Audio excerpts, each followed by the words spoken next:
Who would lead that effort? Barney Frank? Barney Frank, the chairman of the House Banking and Finance Committee in Congress, would he do it? You think he could solve it? Well, and I was wondering why this article was written, and I figured it out. And he has a whole bunch of things, whole bunch of regulatory steps that need to happen to change the banking system. Who wrote this article? Well, one of the writers kind of caught my eye. His name's Sanford I. Wheel. He was the former chairman and CEO of Citigroup. What's Citigroup? Citigroup was a major bank that was in major trouble at the start of this crisis.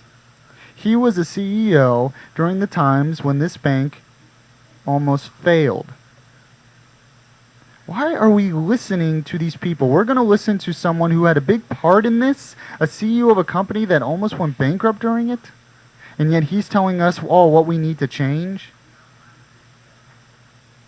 I don't know about you, but I'm kind of tired of listening to the people that are partly responsible. But he's in luck. This is according to The Hill from October 13th. And it talks about our good friend Barney Frank, the chairman of the House Banking Committee. Apparently he's going to do exactly what he says. And this is from before. I don't know why he says we need a new regulator. Yeah, Congress is working on regulation right now. Lobbyists on both sides of a new consumer financial protection agency are digging in for Wednesday's markup. Yep, they're going to create another government agency to regulate it. The House Financial Service Committee on Wednesday will begin marking up legislation on derivatives regulation and the new Consumer Financial Protection Agency. Both are central elements of the Obama administration's plan to overhaul the financial system following the worst crisis in decades. The battle is most public over the CFPA, which would have regulatory power over industries including credit cards, home loans, and payday lenders. A group of 17 trade associations, including the U.S. Chamber of Commerce, Financial Service Roundtable, and Business Roundtable, sent a letter on Tuesday to House members in opposition. We remain concerned that this legislation will have a significant and harmful unintended consequences for consumer, businesses, and the overall economy. Committee Chairman Representative Barney Frank from Massachusetts, Democrat from Massachusetts, had scaled back the legislation to win over wary centrist Democrats and assuage concerns over among non-financial businesses that would not fall under the new. So Barney Frank's on it. He's right on it. Is he this person you want the banking committee, people like Barney Frank, to be this regulator, to look over the business? See, we're missing the point. See, I think many of us know that one of the biggest causes of this financial crisis was the housing bust. Too many people had loans, subprime loans that they couldn't afford, subprime mortgages that they couldn't afford. They took on loans that they couldn't afford, and then eventually that bubble burst when, say, oil prices went up, gas prices went up, people couldn't afford the high gas prices and the mortgage payments. Now, how are these people able to buy those loans to begin with? Well, the Community Reinvestment Act, which Bill Clinton added more to, put more pressure on banks giving out loans to people who couldn't afford it. And what would happen is they would sell the loans to mortgage giants Freddie Mac and Fannie Mae. Okay, it sounds like business is at fault. Well, Freddie Mac and Fannie Mae are two mortgage giants that are government sponsored. Yes, that's right. And you know what? In 2003, the Bush administration proposed to oversee Freddie and Fannie Mac, proposed a new agency to oversee Freddie and Fannie Mac because the Bush administration saw trouble ahead. They wanted to totally revamp Freddie and Fannie because they saw what was happening.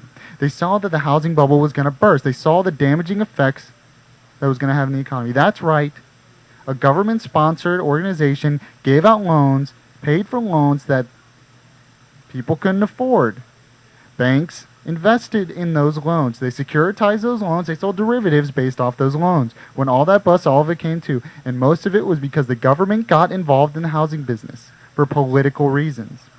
And when the Bush administration tried to reform Freddie and Fannie Mac, Guess who stopped it? One of the people who stopped it in 2003. That's right, our friend, the Banking Committee Chair and Finance Committee Chair, Barney Frank. This is from the New York Times, September 11, 2003. New agency proposed to oversee Freddie Mac and Fannie Mae. The Bush administration today recommended the most significant regulatory overhaul in the housing finance industry since the savings and loans crisis a decade ago. Under the plan disclosed at the congressional hearing today, a new agency would be created within the Treasury Department to assume supervision of Fannie Mae and Freddie Mac. The government-sponsored companies are the two largest players in the mortgage lending industry. That's right, they're the two largest players in the mortgage industry. They're government-sponsored. I think the government had a big hand in the housing bust. The new agency would have the authority, which now rests with Congress, to set one of the two capital reserve requirements for the companies. It would exercise authority over any new lines of business, and it would determine whether the two are adequately managing the risk of their ballooning portfolios. The plan is an acknowledgement by the administration that oversight of Fannie Mae and Freddie Mac, which together have issued more than $1.5 trillion in outstanding debt, is broken. A report by outside investigators in July concluded that Freddie Mac manipulated its accounting to mislead investors, and critics have said Fannie Mae does not adequately hedge against rising interest rates, so they cooked the books. Well, skipping down, we're going to see what Mr. Barney Frank and the people in the the House Banking Committee had to say about it.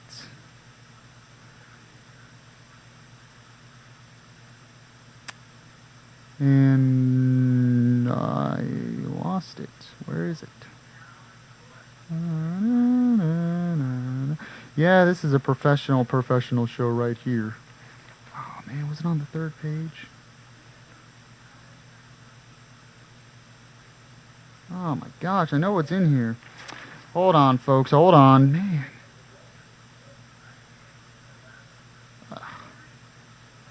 I know I remember reading it earlier.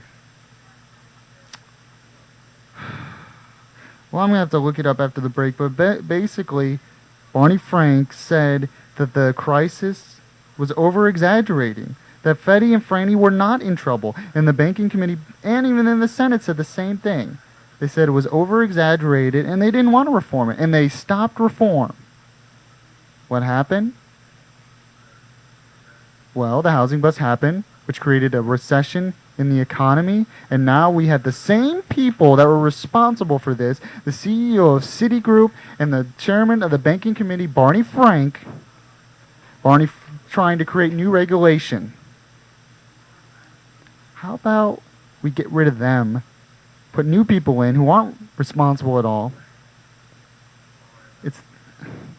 How about we stop listening to the people that are responsible and start, I don't know, giving power back to the American people?